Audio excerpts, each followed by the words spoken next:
Bismillahirrahmanirrahim. Assalamualaikum warahmatullahi wabarakatuh. Innal hamdalillah nahmaduhu subhanahu wa nastahdihi wa nashkuruh wa nu'minu bihi wa natawakkalu alayhi wa na'udzu billahi min shururi anfusina wa min sayyiati a'malina.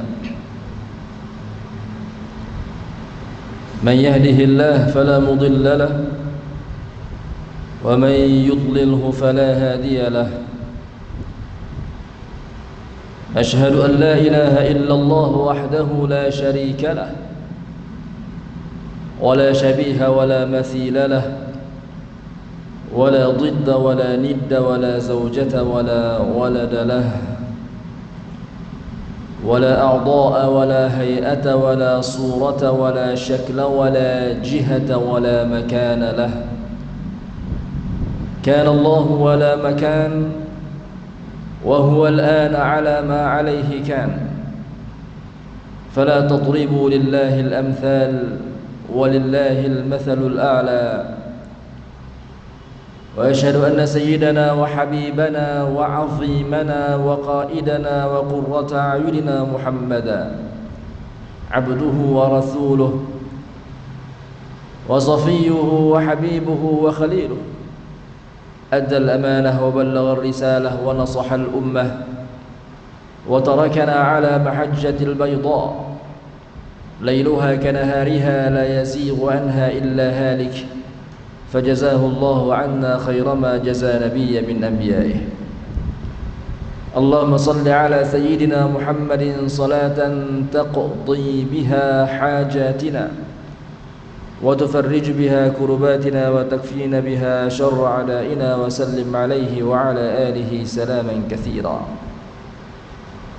يقول الله تعالى في كتابه الكريم أعوذ بالله من الشيطان الرجيم يرفع الله الذين آمنوا منكم والذين أوتوا العلم درجات صدق الله العلي العظيم وقال النبي صلى الله عليه وعلى آله وصحبه وسلم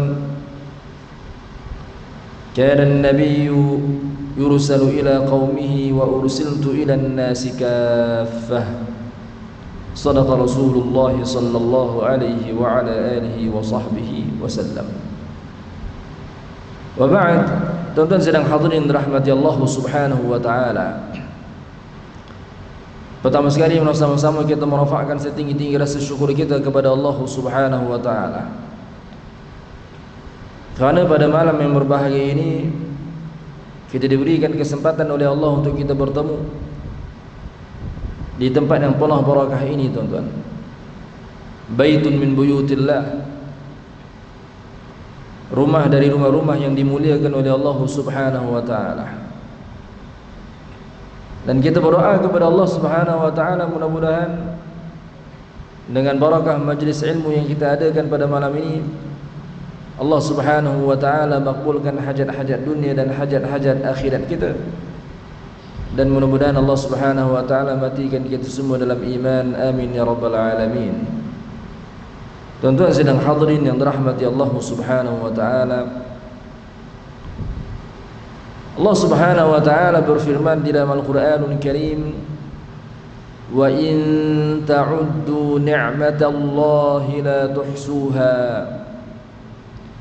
Mafhum daripada ayat tersebut, seandainya kalian menghitung akan nikmat Allah subhanahu wa ta'ala yang dikurniakan kepada kalian, la tuhsuha, nescaya kalian tidak akan mampu untuk menghitungnya.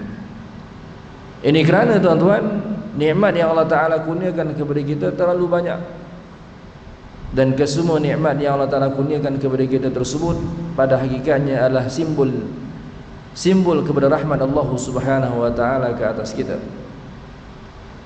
Maka tuan-tuan yang dirahmati Allah subhanahu wa ta'ala, di antara salah satu daripada nikmat yang Allah subhanahu wa ta'ala kurniakan kepada hamba-hambanya adalah nikmat pengutusan golongan para anbiya yang berfungsi ataupun berperanan dalam memberikan penerangan kepada manusia perkara-perkara yang mendatangkan kebaikan kepada manusia sama ada di dunia ataupun di akhirat. Jadi tuan-tuan yang dirahmati Allah Subhanahu wa taala, pengutusan golongan para anbiya khususnya ke atas kita Nabi Muhammad sallallahu alaihi wa ala alihi wa sahbihi wasallam, ia adalah satu nikmat yang begitu besar daripada Allah Subhanahu wa taala yang wajib kita bersyukur di atas nikmat tersebut. Tuan-tuan sedang hadirin yang dirahmati Allah Subhanahu wa taala, golongan para anbiya ni tuan-tuan, masya-Allah, adalah di kalangan manusia yang terpilih, yang dipilih oleh Allah Subhanahu wa taala. Dan mereka ini tuan-tuan adalah golongan yang dimuliakan oleh Allah Subhanahu wa taala. Bilangan para anbiya keseluruhannya tuan-tuan adalah 124,000. Dan 313 di kalangan mereka tuan-tuan terdiri di kalangan para rasul. 124,000 anbiya ataupun para nabi, dan daripada jumlah tersebut 313 daripadanya adalah rasul. Awwaluhum Adam wa akhiruhum Muhammad sallallahu alaihi wasallam. Yang terawal di kalangan mereka yang diutuskan oleh Allah Subhanahu wa taala adalah Sayyidina Adam alaihi salam, yang mana baginda merupakan Abul Bashar, baginda merupakan bapa bagi sekalian manusia yang pertama tuan-tuan. Adapun bapa bagi sekalian manusia yang kedua adalah Sayyidina Nuh alaihi salam. Bapa manusia yang pertama adalah Adam, bapa manusia yang kedua adalah Nuh alaihi salam. Yang terawal diutuskan oleh Allah Subhanahu wa taala secara mutlak adalah Sayyidina Adam alaihi salam. Adapun yang terakhir di kalangan mereka adalah Nabi kita Muhammad sallallahu alaihi wa ala alihi wa sahbihi wasallam. Tidak benar dakwaan sebahagian manusia yang kononnya Nabi Nuh alaihi salam merupakan rasul yang pertama diutuskan secara mutlak. Tidak. Bahkan tuan-tuan, yang pertama diutuskan secara mutlak adalah Sayyidina Adam alaihi salam, seperti mana yang telah diijma'kan oleh golongan para ulama. Adapun Sayyidina Nuh alaihi salam, baginda merupakan rasul yang pertama diutuskan oleh Allah Subhanahu wa taala kepada orang-orang kafir, kepada orang-orang kufar. Allahumma salli ala sayyidina Muhammad wa ala alihi. Manusia-manusia yang hidup pada zaman Sayyidina Adam alaihi salam, yang hidup pada zaman Sayyidina Syith alaihi salam, dan yang hidup pada zaman Sayyidina Idris alaihi salam, kesemua mereka itu tuan-tuan beriman kepada Allah Subhanahu wa taala. Yakni masyarakat yang hidup pada zaman ketiga-tiga orang nabi tersebut tuan-tuan, kesemuanya beriman kepada Allah. Tidak ada di kalangan mereka yang kufur kepada Allah Subhanahu wa taala ataupun yang mensyirikkan Allah Subhanahu wa taala, yang mempersekutukan Allah taala dengan sesuatu. Tidak ada. Dan kekufuran itu tuan-tuan pertama kali ia berlaku adalah setelah kewafatan Sayyidina Idris alaihi salam. Lebih kurang tuan-tuan 1000 tahun setelah wafatnya Nabi Allah Adam alaihi salam. Allahumma salli ala sayyidina Muhammad wa ala alihi. Maka tuan-tuan yang dirahmati Allah Subhanahu wa taala, apabila berlakunya kekufuran di atas muka bumi ini tuan-tuan setelah wafatnya Sayyidina Idris alaihi salam, dan kekufuran yang berlaku pada ketika itu adalah dari jenis kesyirikan, di mana manusia ketika itu menyembah berhala, wal a'yadzu billahi min dzalik. Maka nabi yang pertama ataupun rasul yang pertama diutuskan kepada orang-orang kafir ketika itu tuan-tuan adalah Sayyidina Nuh alaihi salam.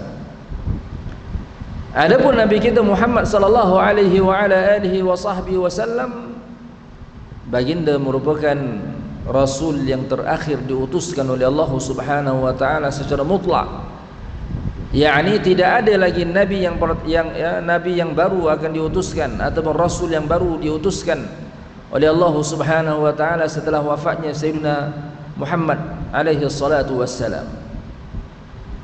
Allahumma salli ala Sayyidina Muhammad wa ala alihi. Dan di kalangan para anbiya tuan-tuan yang paling afdal, yang paling tinggi martabatnya adalah Sayyidina Muhammad sallallahu alaihi wasallam, nabi kita tuan-tuan. Bahkan pada hari akhirat kelak baginda Nabi Muhammad sallallahu alaihi wasallam adalah penghulu bagi sekalian manusia. Walaupun baginda sallallahu alaihi wasallam adalah rasul yang terakhir diutuskan oleh Allah Subhanahu wa taala, akan tetapi tuan-tuan pada hari akhirat kelak baginda alaihi salatu wassalam merupakan penghulu bagi sekalian manusia.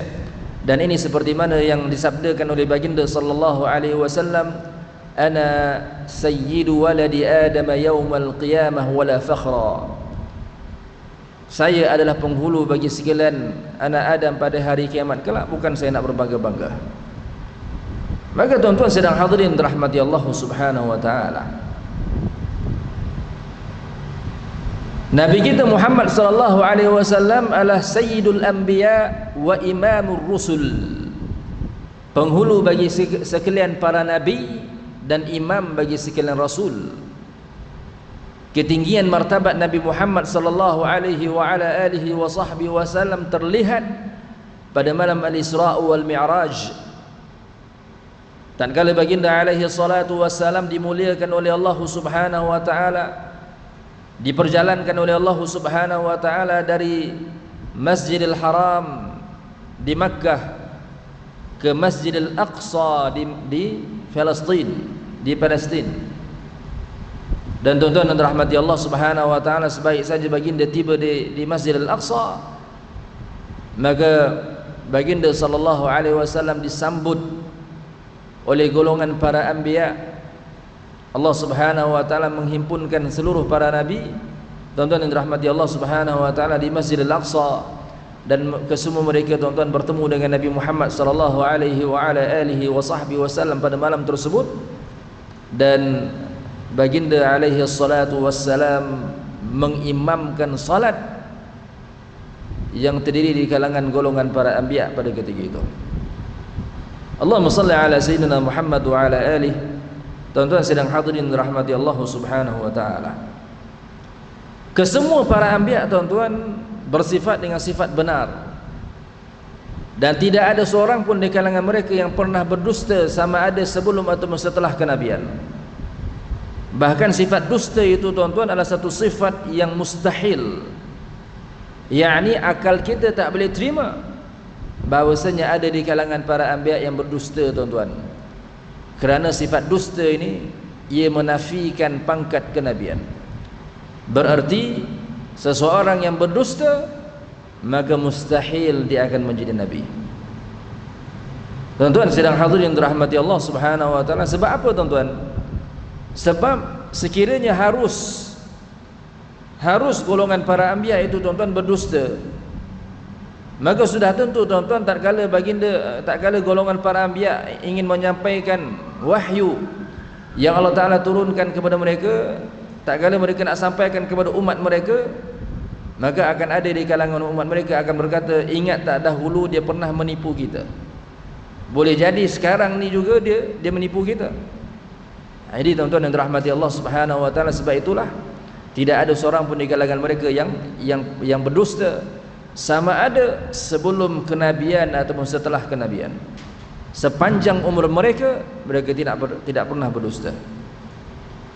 Tuan-tuan yang dirahmati Allah Subhanahu wa taala, begitu juga tuan-tuan kesemua para anbiya bersifat dengan sifat fatanah, yakni syiddatul zaka, bersangatan cerdik dan bijak.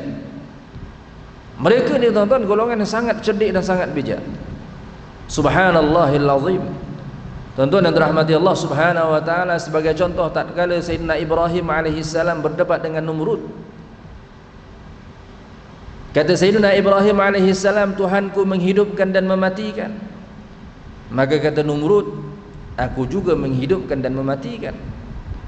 Lalu tuan-tuan dibawa kepada Numrud, dua orang tawanannya. Yang pertama dibunuh dan yang kedua dibebaskan. Maka kata Numrud, lihat aku juga menghidupkan dan mematikan. Kemudian tuan-tuan yang dirahmati Allah Subhanahu wa taala, terus kata Sayyidina Ibrahim alaihi salam, Allahumma salli ala sayyidina Muhammad wa ala alihi, Tuhanku menerbitkan matahari dari arah timur dan menenggelamkan matahari dari arah barat. Maka kalau benar dakwaanmu, terbitkan matahari dari arah barat dan tenggelamkan matahari dari arah timur. Jadi tuan-tuan sedang hadirin dirahmati Allah Subhanahu wa taala, apabila Numrud mendengar kata-kata Sayyidina Ibrahim alaihi salam tersebut, maka dia terdiam tuan-tuan 1000 bahasa. Terdiam 1000 bahasa, tak mampu nak berujah lagi setelah itu. Subhanallahil azim. Dan tuan-tuan yang dirahmati Allah Subhanahu wa taala, Nabi kita Muhammad sallallahu alaihi wasallam baginda berdakwah di Makkah Al-Mukarramah selama 13 tahun. Kemudian baginda berhijrah ke Madinah Al-Munawwarah dan baginda berdakwah di Madinah Al-Munawwarah selama 10 tahun. Dalam tempoh 23 tahun baginda berdakwah tuan-tuan, subhanallahil azim. Sejarah memperlihatkan bagaimana tersebarnya Islam dengan begitu luas pada zaman Nabi Muhammad sallallahu alaihi wasallam. Siri-siri dakwah yang dilaksanakan oleh baginda alaihi salatu wasallam dikurniakan kejayaan demi kejayaan oleh Allah Subhanahu wa taala. Sehinggalah tuan-tuan, tatkala baginda sallallahu alaihi wasallam berada di Madinah Al-Munawwarah, maka baginda sallallahu alaihi wasallam berhasil menegakkan satu kerajaan Islam yang hebat, yang berada di bawah kepimpinan Nabi kita Muhammad sallallahu alaihi wa ala alihi wasallam. Maka kejayaan-kejayaan yang ditempa, yang diperolehi oleh baginda Nabi kita Muhammad sallallahu alaihi wasallam dalam menyebarkan dan mengembangkan dakwah Islamiyah pada zaman baginda, sudah tentu tuan-tuan menuntut kepada plan, percaturan strategi yang strategik dalam melaksanakan dakwah tuan-tuan. Jika tidak, bagaimana nak digunakan kejayaan yang gilang gemilang tuan-tuan pada dakwah yang diusahakan oleh baginda Nabi Muhammad sallallahu alaihi wasallam. Allahumma salli ala sayyidina Muhammad wa ala alihi. Kejayaan dakwah yang dilakukan oleh baginda Nabi Muhammad sallallahu alaihi wasallam sepanjang 23 tahun itu tuan-tuan, itu sudah cukup memperlihatkan betapa bijak dan betapa cerdiknya baginda alaihi salatu wassalam dalam mengemudi dakwah, dalam memimpin gerakan dakwah pada ketika itu tuan-tuan, sehingga membawa dakwah Islamiyah ke persada kejayaan yang begitu besar tuan-tuan. Allahumma salli ala sayyidina Muhammad wa ala alihi. Tuan-tuan yang dirahmati Allah Subhanahu wa taala, dan wajib juga ke atas golongan para anbiya al-amanah. Maka ternafi ke atas mereka itu khianah. Tidak ada seorang pun di kalangan para nabi tuan-tuan yang bersifat khianah. Sebagai contoh, memakan harta manusia secara batil, tidak ada. Bahkan Nabi kita Muhammad sallallahu alaihi wasallam begitu terkenal dengan amanahnya baginda alaihi salatu wassalam. Dan kejujuran baginda sallallahu alaihi wasallam ini tuan-tuan tidak dapat dimungkiri sama ada oleh sahabat ataupun oleh musuh baginda.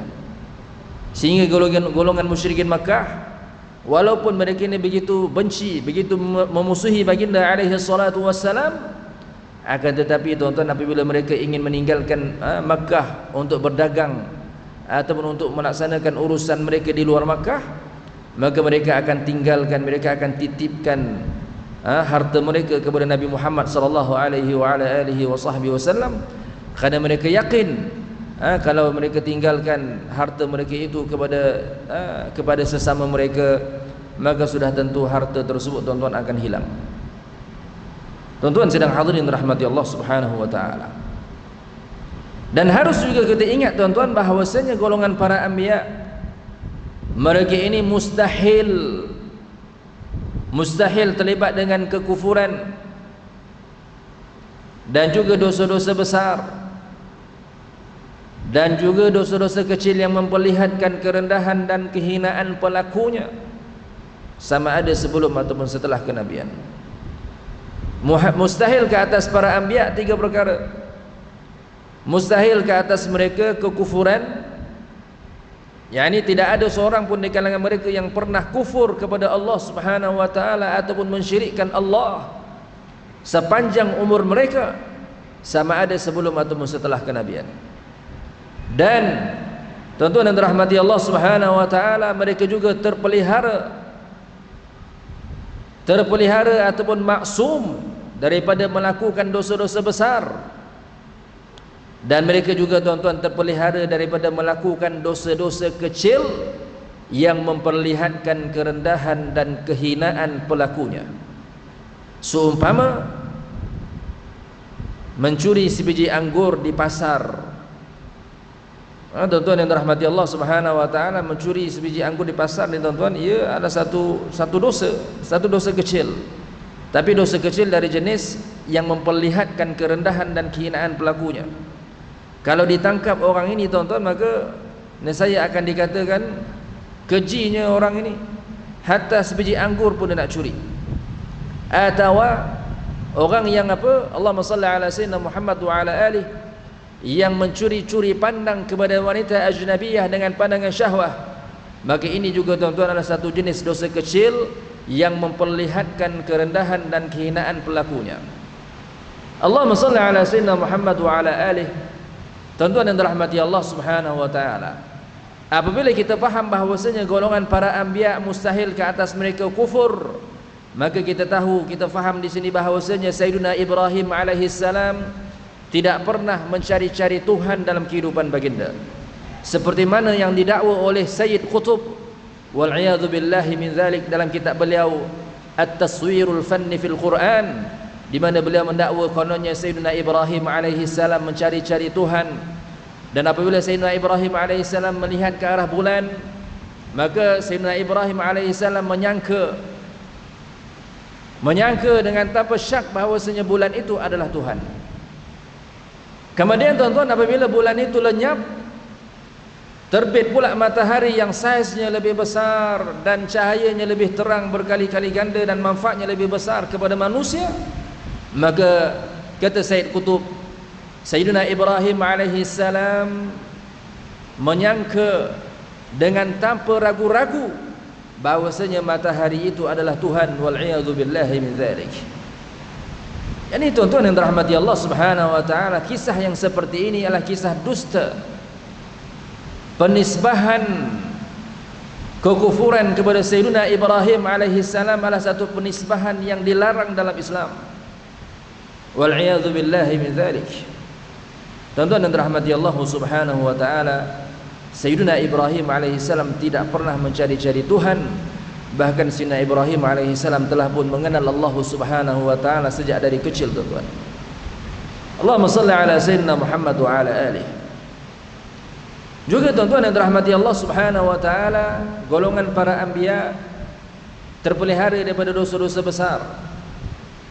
Maka dari sini tuan-tuan kita faham bahawa dakwaan sebagian manusia yang kononnya Sayyidina Lut, Nabi Allah Lut alaihi salam minum arak, kemudian berzina dengan 2 orang anak perempuan baginda, maka ini adalah satu dakwaan atau satu kisah dusta yang cuba dinisbahkan kepada Sayyidina Lut alaihi salam. Begitu juga tuan-tuan, wal'iyadzu billahi min dzalik, sebagian manusia yang mendakwa kononnya Sayyidina Yusuf alaihi salam berkeinginan untuk melakukan zina dengan Zalikha atau Zulaikha, yang merupakan isteri bagi gubernur Mesir satu ketika dahulu, tuan-tuan. Maka ini juga tuan-tuan adalah satu dakwaan yang tidak benar. Nabi Yusuf alaihi salam tuan-tuan adalah seorang nabi yang begitu segak, cantik rupa parasnya, handsome tuan-tuan, kacak, masya-Allah. Bahkan Nabi Muhammad sallallahu alaihi wasallam berkata, Allah Subhanahu wa taala mengurniakan separuh daripada kecantikan makhluk ini kepada Sayyidina Yusuf alaihi salam. Maknanya tuan-tuan, rupa paras Yusuf sangat-sangat segak. Akan tetapi tuan-tuan, sekacak-kacak Nabi Allah Yusuf alaihi salam, kacak lagi Nabi kita Muhammad sallallahu alaihi wa ala alihi wa sahbihi wasallam. Subhanallahil azim. Kalaulah Nabi Yusuf alaihi salam Allah Taala kurniakan separuh kecantikan makhluk kepada baginda, Nabi kita Muhammad sallallahu alaihi wasallam Allah Taala kurniakan kepadanya seluruh kecantikan makhluk. Subhanallahil azim. Dalam sebuah hadis tuan-tuan yang diriwayatkan oleh Imam Tirmizi rahimahullahu taala, kata baginda sallallahu alaihi wasallam, "Ma ba'atha Allahu nabiyyan illa hasanal wajhi wa hasanal saut, wa inna nabiyyakum ahsanuhum wajha ahsanuhum sauta." Tidak ada seorang nabi pun yang diutuskan oleh Allah Subhanahu wa taala ke atas muka bumi ini, melainkan pasti nabi tersebut memiliki wajah yang segak dan suara yang merdu. Semua nabi yang Allah Taala utuskan tuan-tuan, daripada Sayyidina Adam alaihi salam sehinggalah Nabi Muhammad sallallahu alaihi wasallam, rupa paras mereka tuan-tuan sangat-sangat segak, sangat kacak, dan suara mereka tuan-tuan masya-Allah sangat-sangat merdu. Dan kata baginda sallallahu alaihi wa ala alihi wa sahbihi wasallam, "Wa inna nabiyyakum ahsanuhum wajha ahsanuhum sauta." Dan sesungguhnya nabi kalian adalah yang paling segak rupa parasnya dan yang paling merdu suaranya. Sallallahu alaihi wa ala alihi wa sahbihi wasallam. Maka tuan-tuan sedang hadirin dirahmati Allah Subhanahu wa taala, Sayyidina Yusuf alaihi salam Allah Taala kurniakan kepada baginda kecantikan rupa paras yang sangat-sangat hebat, sehingga kekacakan Nabi Yusuf alaihi salam ini tuan-tuan menyebabkan wanita-wanita pada zaman tersebut yang melihat baginda tergila-gila kepada Nabi Yusuf alaihi salam, termasuklah tuan-tuan Zulaikha. Zulaikha ni tuan-tuan begitu tertarik dengan kekacakan Nabi Yusuf alaihi salam sehingga terangsang nafsunya, dan dia berkeinginan untuk nak menggoda Nabi Yusuf alaihi salam agar Yusuf alaihi salam berzina dengannya. Wal'iyadzu billahi min dzalik. Jadi tuan-tuan, dia sentiasa mencari ruang dan peluang untuk menggoda Nabi Yusuf alaihi salam agar berzina dengannya. Satu hari tuan-tuan, Zulaikha ni dia berjaya menyelinap masuk ke dalam bilik ataupun dalam kamar Sayyidina Yusuf alaihi salam. Jadi apabila Nabi Yusuf alaihi salam masuk dalam bilik, tiba-tiba tuan-tuan muncul Zulaikha. Tak tahu macam mana dia boleh menyelinap masuk tuan-tuan, tiba-tiba dah ada dalam bilik, sedangkan pintu dah ditutup ketika itu. Subhanallahil azim. Jadi Zulaikha ketika itu tuan-tuan tampil muncul dalam bilik tersebut di hadapan Nabi Yusuf alaihi salam dalam keadaan yang begitu menggoda Nabi Yusuf alaihi salam. Akan tetapi tuan-tuan, Nabi Yusuf alaihi salam tidak termakan dengan godaannya.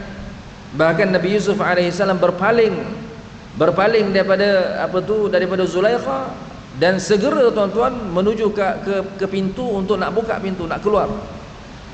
Akan tetapi tuan-tuan, Zulaikha ketika itu masya-Allah dah kehausan, sangat gersang tuan-tuan. Lalu dengan rakusnya dia menarik pakaian Sayyidina Yusuf alaihi salam dari arah belakang sehingga terkoyak pakaiannya. Subhanallahil azim. Jadi tuan-tuan yang dirahmati Allah Subhanahu wa taala, dahsyat tuan-tuan. Dia dah begitu gersang, dah begitu terangsang tuan-tuan, nak sangat melakukan perbuatan keji dengan Yusuf alaihi salam. Allahumma salli ala sayyidina Muhammad wa ala alihi. Bila Nabi Yusuf alaihi salam tidak mahu melayan kehendaknya, ditarik baju Nabi Yusuf alaihi salam dari arah belakang sehingga terkoyak. Maka tuan-tuan yang dirahmati Allah Subhanahu wa taala, ini memperlihatkan kepada kita tuan-tuan bahawa Zulaikha pada ketika itu hanya bertepuk sebelah tangan. Kerana kalaulah ada sambutan daripada Yusuf alaihi salam, maka saya yang akan terkoyak adalah pada bahagian hadapannya. Akan tetapi tuan-tuan, yang terkoyak adalah dari arah belakang. Allahumma salli ala sayyidina Muhammad wa ala alihi. Maka tidak boleh tuan-tuan kita mendakwa, tak boleh kita kata bahawasanya Yusuf alaihi salam berkeinginan untuk melakukan zina dengan Zulaikha. Ini adalah satu dakwaan yang tidak benar dan tidak boleh diucapkan ucapan yang seperti ini. Awas tuan-tuan. Maka kalau kita faham, kalau kita dengar ada orang yang cuba mengatakan semikian, maka ketahuilah tuan-tuan, orang ini adalah orang yang telah melakukan pendustaan terhadap Yusuf alaihissalam. Tuan-tuan yang dirahmati Allah Subhanahu wa taala. Allahumma salli ala sayyidina Muhammad wa ala alihi. Begitu juga dakwaan sebagian manusia kepada Nabi Allah Daud alaihissalam. Kononnya Nabi Daud alaihissalam satu ketika tuan-tuan melihat di luar rumah baginda terlihat ada seorang wanita yang sedang mandi. Dan Nabi Daud alaihissalam melihat kepada auratnya. Lalu Nabi Daud alaihissalam tertarik dengan wanita tersebut. Maka Nabi Daud, kata mereka, Nabi Daud mencari suami kepada wanita tersebut, lalu dihantar suami tersebut untuk berperang supaya suaminya itu dibunuh dalam peperangan. Maka dengan cara itu Nabi Daud alaihissalam boleh bernikah dengan wanita tersebut. Wal iyadzu billahi min dzalik. Dakwaan yang keji kepada Nabi Allah Daud alaihissalam. Tuan-tuan yang dirahmati Allah Subhanahu wa taala, begitu juga golongan para anbiya. Mereka ini maksum daripada dosa-dosa kecil yang memperlihatkan kerendahan dan kehinaan pelakunya. Seperti mana yang saya sebutkan tadi contohnya tuan-tuan, mencuri-curi pandang kepada wanita ajnabiyah dengan pandangan syahwat. Ini tuan-tuan tidak berlaku. Kalaulah tok imam yang mengimamkan masjid kita, surau kita tuan-tuan, bersikap sedemikian, kita tak boleh terima. Menggatal betul tok imam ni, kan? Kita tak boleh terima. Mungkin akan ada aduan supaya pecat imam tersebut. Imam yang bermata keranjang, yang suka mencuri-curi pandang kepada wanita ajnabiyah dengan pandangan syahwat. Kalau tok imam pun tuan-tuan, kalau tok imam bersikap sedemikian pun kita tak boleh terima.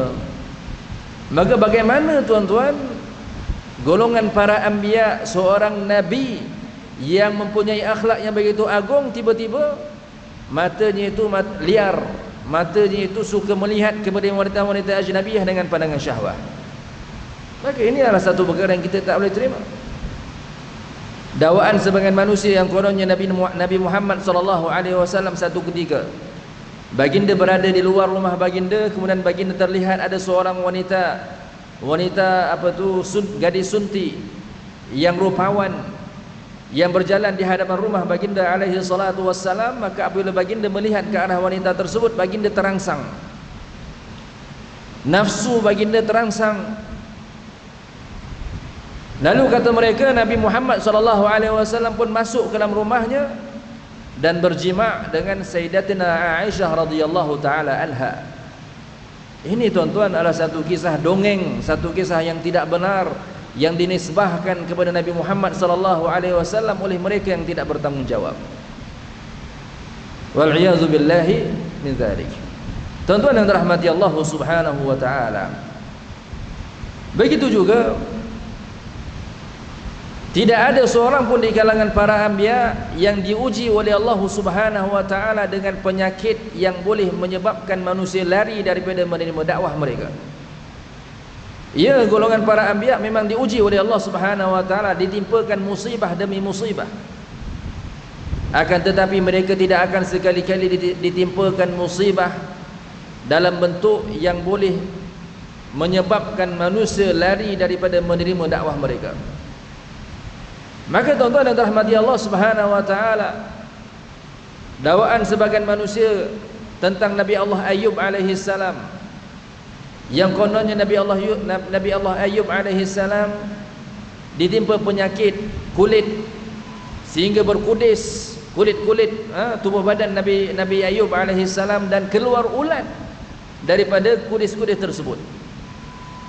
Kemudian bila kudis tersebut jatuh tuan-tuan, bila ulat tersebut jatuh ke atas lantai, Allahumma salli ala sayyidina Muhammad wa ala alihi, kemudian kata mereka Nabi Ayub alaihi salam ambil balik ulat tersebut, lalu dimasukkan ke dalam kudisnya sambil berkata, wahai ulat, wahai makhluk Allah, makanlah kamu dari rezeki yang Allah Ta'ala rezekikan kepada kamu. La hawla wa la quwwata illa billah. Perbuatan yang seperti ini tuan-tuan adalah satu perbuatan yang jelas memudaratkan diri sendiri, dan ia adalah satu perkara yang dilarang dalam Islam. Tuan-tuan yang dirahmati Allah Subhanahu wa taala, kita bagi laluan kepada azan sebentar insya-Allah. Tuan-tuan yang dirahmati Allah Subhanahu wa taala, maka Sayyidina Ayyub alaihi salam, dakwaan sebagian manusia di luar sana kononnya ditimpa penyakit sehingga berkudis, dan kudisnya itu tuan-tuan keluar daripadanya ulat-ulat tuan-tuan, wal-iyadzubillah min dzalik. Ini adalah satu dakwaan yang tidak benar. Bayangkan tuan-tuan, kebiasaannya manusia kalau diberikan pilihan kepada manusia tersebut, seorang yang sihat walafiat dan seorang lagi berpenyakit, penyakit kulit dan berkudis dan ada ulat, kebiasaannya tuan-tuan, manusia itu dia lebih cenderung kepada mana?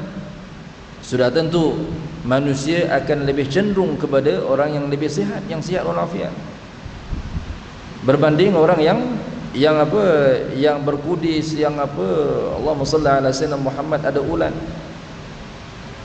Maka bagaimana tuan-tuan kalau Nabi Allah Ayyub alaihi salam diuji semikian, maka bagaimana Nabi Ayyub alaihi salam nak menyampaikan risalah dakwah kepada umat manusia? Maka sebab itulah tuan-tuan, kata ulama, tidak ada seorang pun di kalangan mereka yang diuji oleh Allah Subhanahu wa taala dengan penyakit yang menyebabkan manusia lari daripada menerima dakwah mereka. Allahumma salli ala sayyidina Muhammad wa ala alihi. Tuan-tuan sedang hadirin dirahmati Allah Subhanahu wa taala, ya memang benar Nabi Ayyub alaihi salam sakit, diuji oleh Allah Subhanahu wa taala dengan penyakit, tetapi penyakit yang tidak menyebabkan manusia lari daripada menerima dakwah baginda. Selama 18 tahun baginda menderita sakit tuan-tuan. Setelah itu Allah Subhanahu wa taala kurniakan kesembuhan terhadap penyakit yang dialami oleh baginda Nabi Allah Ayyub alaihi salam. Begitu juga tuan-tuan, Allahumma shalli ala sayyidina Muhammad wa ala alihi. Tidak benar dakwaan sebagian manusia yang kononnya Nabi Allah Adam alaihi salam fizikalnya itu fizikal yang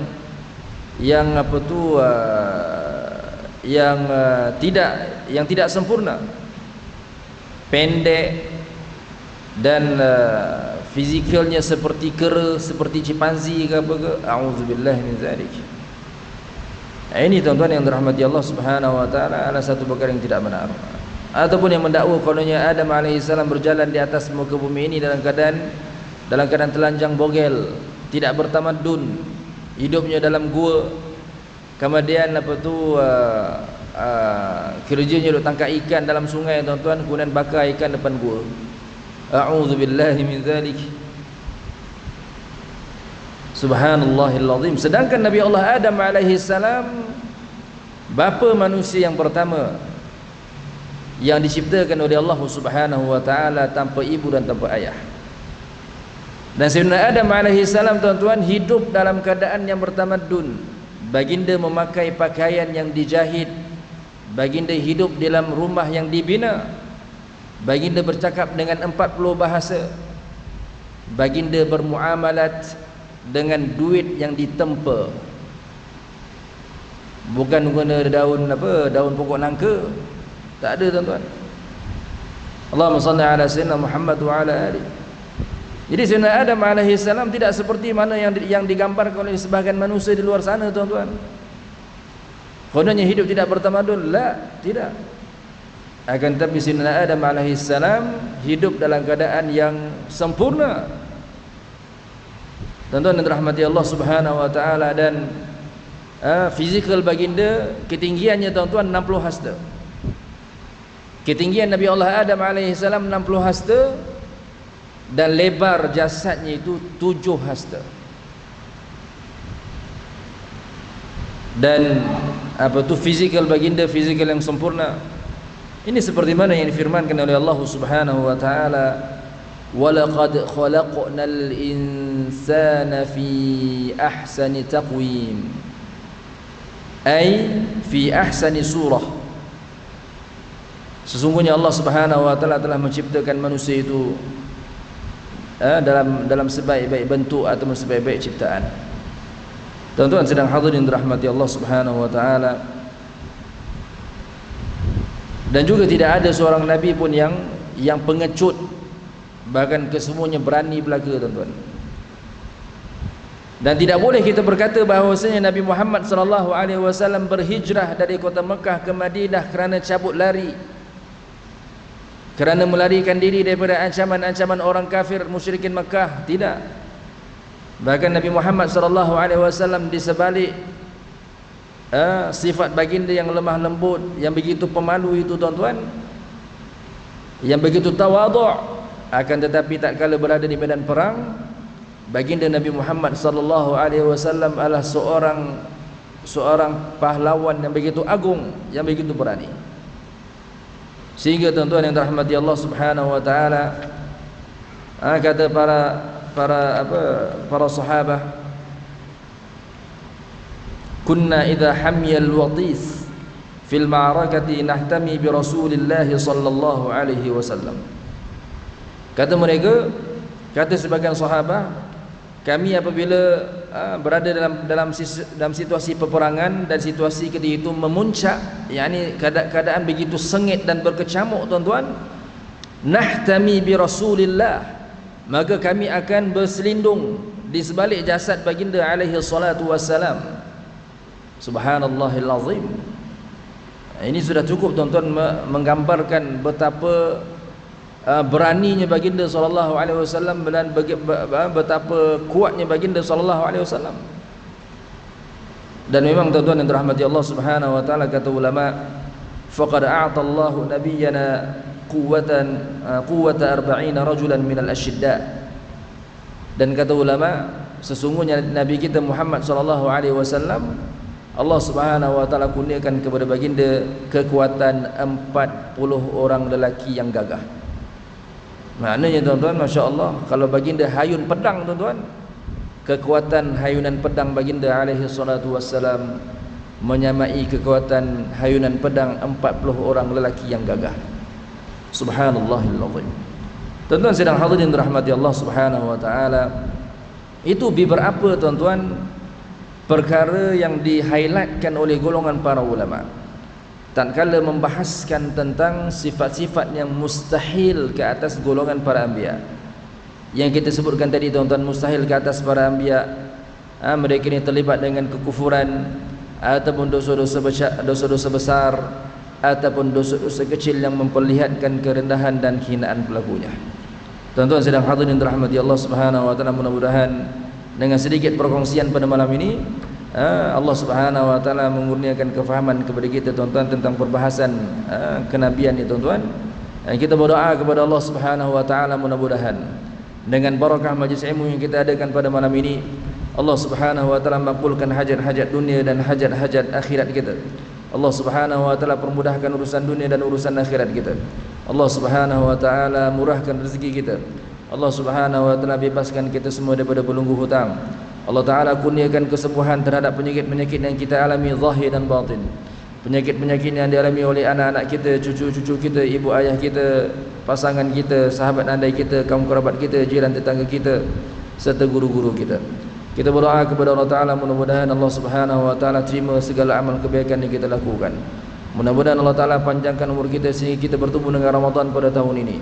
Mudah-mudahan Allah Subhanahu wa taala matikan kita semua dalam iman, dan Allah Subhanahu wa taala himpunkan kita semua dalam syurga Firdaus, seperti mana Allah taala himpunkan kita pada malam ini bijahin Nabi sallallahu alaihi wasallam. Amin ya rabbal alamin.